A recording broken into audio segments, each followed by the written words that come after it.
C'est quoi une tempête? Une tempête est une grosse dépression euh, qui doit avoir 90 km/h de vent voyant ou force 10 sur l'échelle de Beaufort et doit faire un diamètre compris entre 200 à 1000 km, donc le diamètre de la France.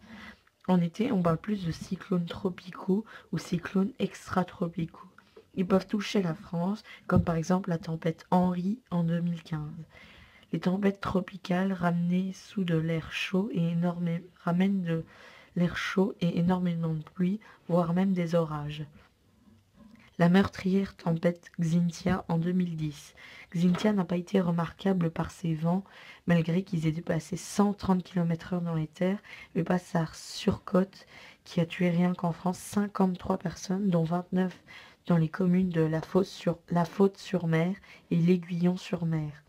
En plus de tout ça, l'heure où la tempête est passée en France, c'était l'heure des grandes marées avec 102 de coefficient de marée et une pression très basse avec 968 hectopascales. Je rappelle que la limite entre un anticyclone et une dépression est de 1013 hectopascales.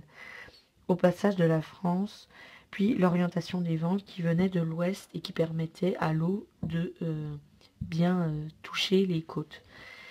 Les tempêtes du siècle, Lothar et Martin en 1999.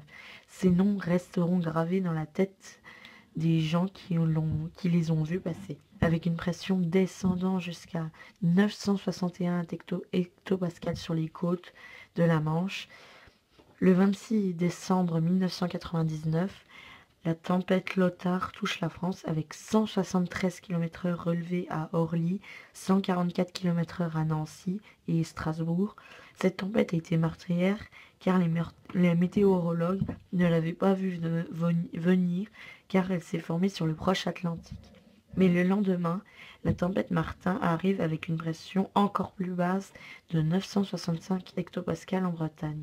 On a relevé 200 km/h à l'île d'Oléron et 155 km/h à Bastia, ce qui a valu des poteaux électriques arrachés, des forêts détruites. On a même frôlé le blackout sur la France.